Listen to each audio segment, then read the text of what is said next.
So, you just met an amazing person. They're so fun to be with. They're a consistent texter. They're so funny and smart, but there's one problem. You don't like kissing them. So, what do you do? Keep listening to find out.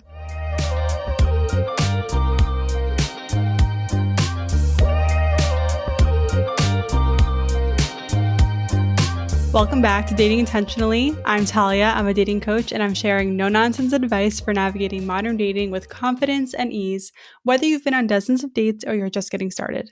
I believe dating can be fun, and sometimes it can be awkward, like when you find someone who's amazing, but you don't like how they kiss. So, what do you do? Before we get into it, I just want to let you know that I have a brand new free guide for you that I'm calling the Dating Troubleshooting Guide. Okay, this free download, which you can get in my bio link on Instagram, which is at dating.intentionally, is complete with all of the most common and even some of the not so common dating scenarios and what to do when you encounter them. Here's an example. What if they don't ask you questions? What do? This guide will tell you what to try in that situation, like things you can say or do to see if it's a fluke, or they literally just don't know how to ask questions. Another one in this guide is that they're slow fading or breadcrumbing you. I'm sharing exactly how to handle that situation in this guide, which again, you can get for free in my bio link on Instagram at dating.intentionally. You can sign up there and I'll send it to you. If you're listening to this and you're already getting emails from me, check your inbox. This dating troubleshooting guide is already waiting for you right there. I know it's going to help you a ton in your dating journey, and I can't wait for you to use it.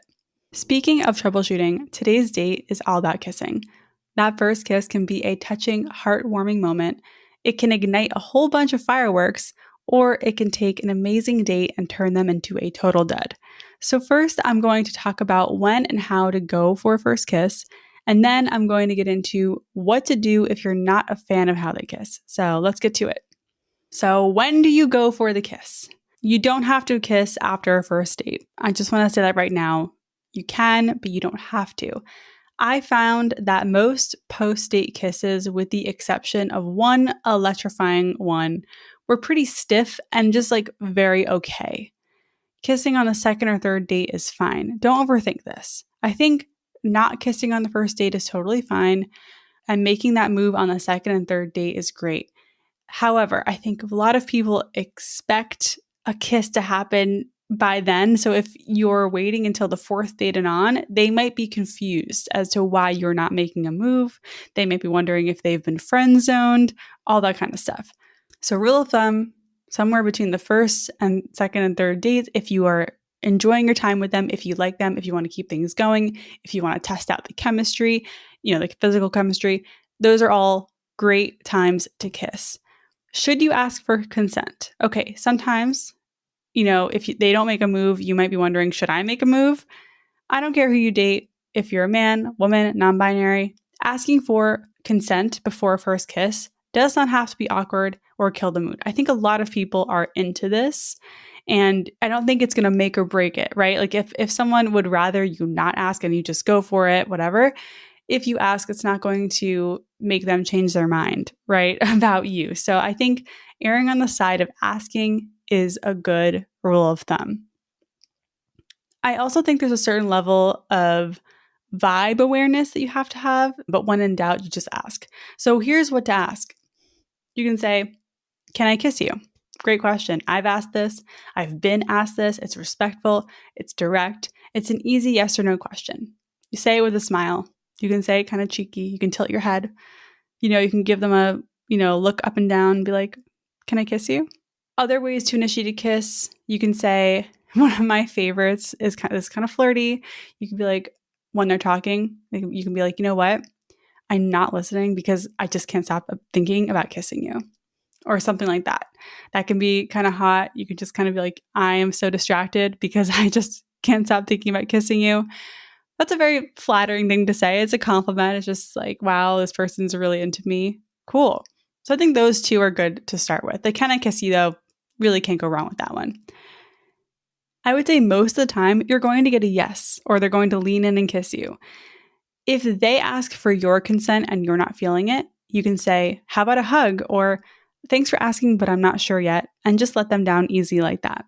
I know it can be awkward, but you don't have to kiss anyone you don't want to. I do think there is a certain level of openness that is helpful, right?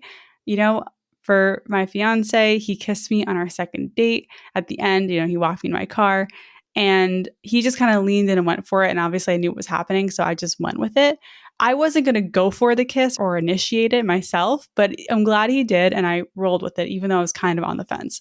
So remember, a kiss is just a kiss. It's not that deep, it's just a little quick thing.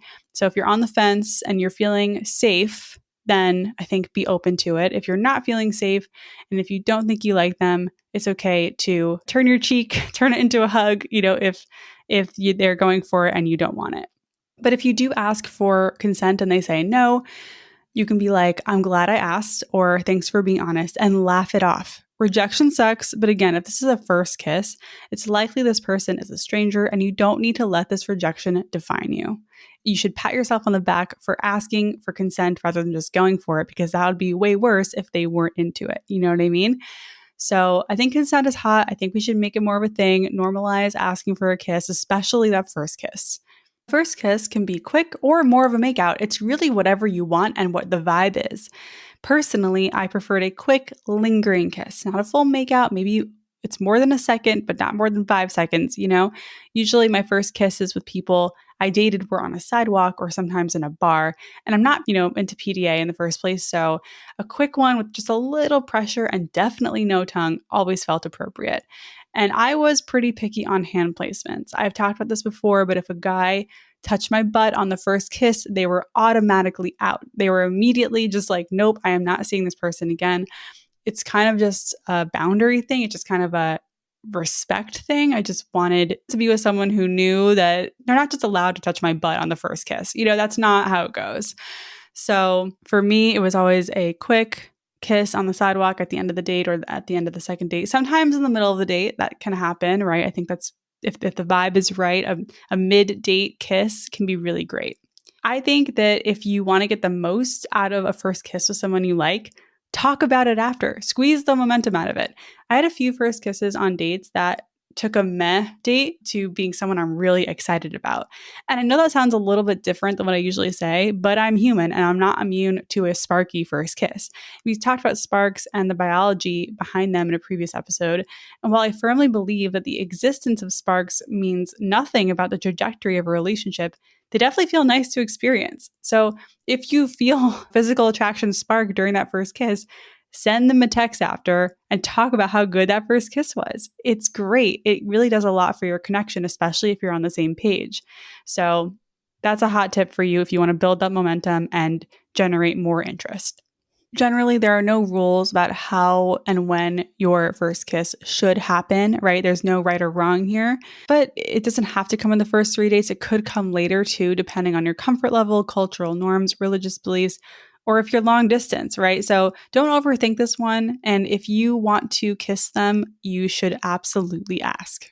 Absolutely. Okay, so I want to get a little more into what happens when you run into someone who you really like, but then you don't like how they kiss. And the first thing I want to say is we're not going to use the term bad kisser because it really could just be that you don't like their style. You have different styles and it just doesn't match. So they're not just because you don't like how they kiss does not mean they're automatically a bad kisser. Of course, bad kissers exist, but I just want to clarify that. And I want to encourage you to not judge them or the connection by the first kiss. Sometimes people get nervous. Sometimes we need time to get used to each other's kissing styles, right? Kissing can absolutely improve with practice. It can improve with direction and just stay open. So if the first kiss is a little stiff, a little weird, give it another shot, especially if you had a good time, you like them, you didn't run into any deal breakers and all that stuff. Like if all arrows are pointing to a second date, but the first kiss isn't great, don't kick them out of the running. You know what I mean? Like don't reject them just because of that first kiss if everything else is really solid. I've definitely had a bunch of stiff first kisses that, ended up that they were great after a couple more times kissing and we got used to each other. So you really want to give it a shot. Let's get into how to give direction to someone whose kissing style might need some work. The first one is try taking the lead. I feel like in kissing, there's a leader and a follower, or it's kind of like tennis, like you're going back and forth. And it's kind of hard to explain, but you can take the lead when kissing by being just a little more assertive with what you're doing. And you can see if they follow and match your rhythm. You could even just say, with a smile, follow my lead, right? Anything you say with a smile and like a little flirty, seductive look is going to land a lot softer. So just keep that in mind. You can say something like, I really like when you kiss me like this. Let me show you. And then basically demonstrate by kissing them how you like to be kissed.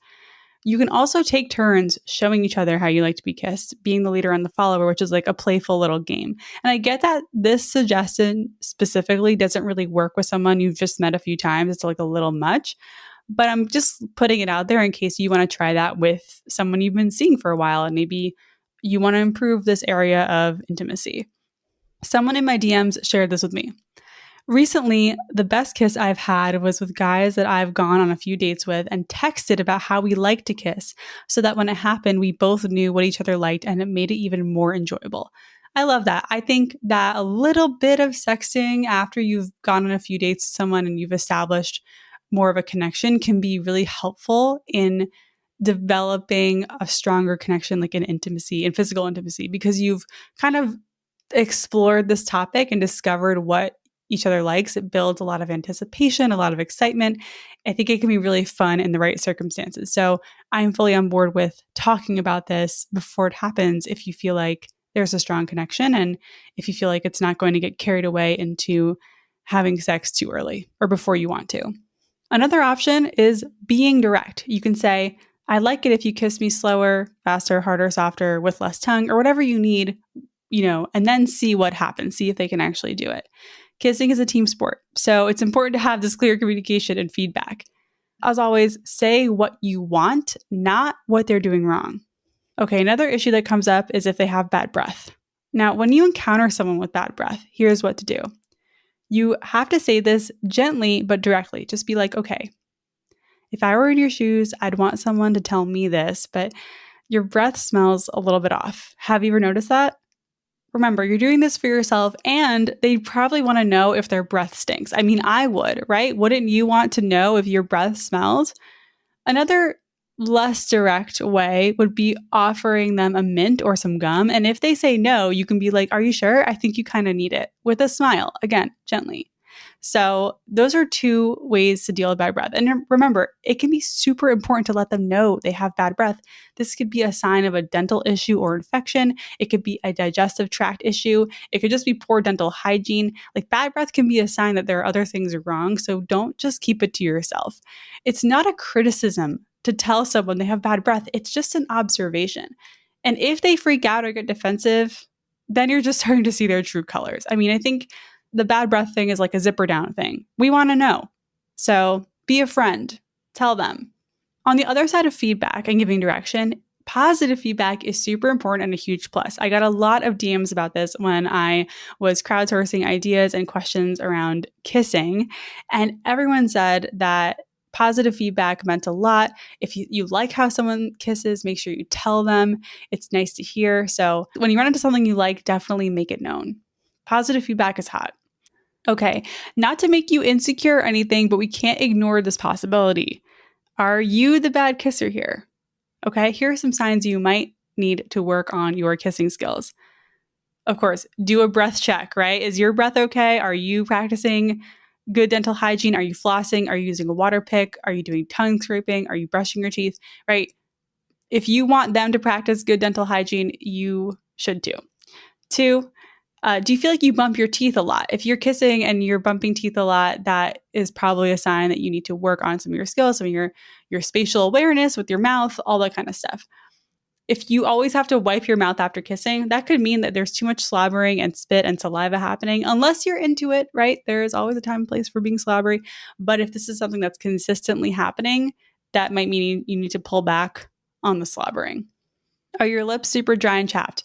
This is not the most pleasant thing to be on the receiving end when kissing. And I know that there are some medications and medical issues that can cause this, but do your best to treat your chapped lips if that's your issue. There are definitely a lot of ways to treat that.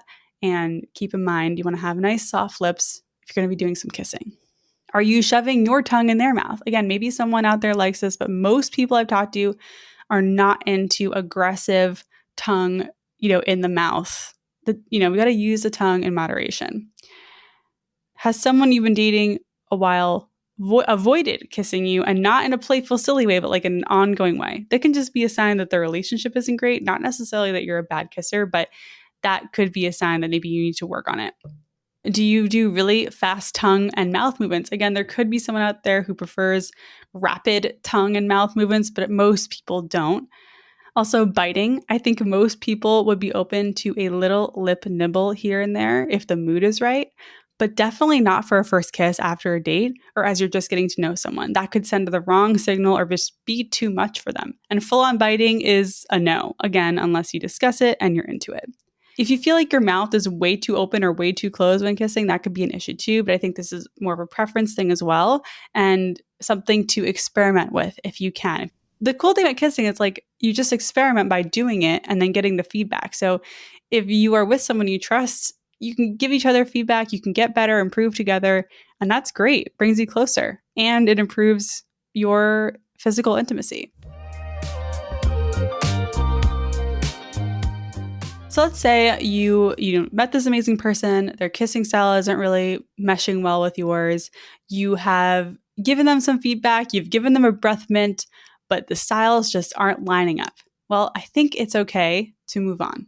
Kissing is very important in your relationship and your overall sex life. Like, you want to be with someone that you like kissing. So it's okay to move along and keep, searching for a match. This happened to me one time. I went out with a guy 3 times and I liked the first kiss, but then by date 3, I had him at my place and we were making out on my couch. And then I noticed he had a booger hanging out of his nose, like while we were kissing, and it dropped onto his mustache. And he was still kissing me. And I just squirmed out of his arms and was icked out so hard. I wish in the moment that I had just told him when I noticed, right? Like, hey, like made a joke about the booger in his nose, and then he could have taken care of it and we could have kept going. I also didn't really like his smell, which again, it wasn't a bad smell. It just something was off to me personally. And maybe it's a pheromones thing. But anyway, I didn't see him again. Again, looking back, I wish I handled that differently. But I acknowledge that communicating these things can be really hard in the moment. All of this, right, especially the communication bit, is easier said than done. So don't be too hard on yourself if you're struggling to get the words out and let someone know that their breath smells, or let them know that their kissing style doesn't mesh well with yours and that you want to work on it. I got this note on Instagram and I agree. This person wrote in saying, if I hadn't told the guys I wanted to kiss how I like to be kissed, most of my relationships would have never started. Good kissing is so key to leading to anything else physical. And I agree. I think it's not a bad sign if the kissing is off right off the bat. It's worth trying to communicate in some way, whether you're showing them or telling them how you like to be kissed. Another question I got from Instagram is, how do you keep kissing from leading to sex or going past some of your boundaries? So this is a great question. And in some scenarios, people do want to take the kiss to the next level when it comes to physical intimacy. You can say that before you start getting physical with someone, like how far you want to go, but that doesn't necessarily mean that they'll respect that in the moment. So it's important to actively enforce your boundaries or reiterate them as things progress if you're making out with someone and things are heating up. If they don't seem to have the capability or a desire or awareness to respect your boundaries, either you're not doing a good job being clear, or this is a situation where you need to remove yourself, unfortunately. I think it's easy to get carried away when making out with someone you really like, and they're probably not trying to ignore your boundaries. It's just very exciting. And the desire to explore more physically can be pretty strong. But again, if they're pushing for something that you're not comfortable with and you continue to express that you're not comfy with it and they continue to keep trying, then you need to stop it altogether. So I hope this helps. Just to recap, right? The first kiss can happen in early dating whenever it feels natural, but it typically happens in the first, second, or third date, right? At some point in that range. You can ask for consent, and I think it's really great. I think we should normalize asking for consent. You can just say, "Can I kiss you?" if you want, if you want to kiss them. And if you run into someone where you need to give them feedback, you can do it by either showing them how you like to be kissed or telling them. Always have breath mints on you just in case. And when in doubt, communicate. I really hope this helps. And of course, in the end, if you've tried everything and it's still not working, it's totally okay to walk away and find a better match. You deserve someone you love kissing, and so does everyone else. So once again, if you want more troubleshooting tips like this, like how to figure out dating scenarios that come up and what to say and what to do, I highly recommend downloading my free dating troubleshooting guide on Instagram in my bio link. I'm at dating.intentionally, and you're also more than welcome to slide into my DMs and let me know what you think of this episode. You can request episodes you want to hear. I'm totally open to hearing your feedback. Thank you so much for listening. I'd love it if you share this episode with someone who's navigating dating and might need a little confidence boost or some tough love. If any of these episodes have helped you in your journey, you can help me by leaving a stunning review on Apple or giving Dating Intentionally 5 stars on Spotify. I'd really appreciate it. Once again, I'm Talia. This has been Dating Intentionally, and I'll catch you next time.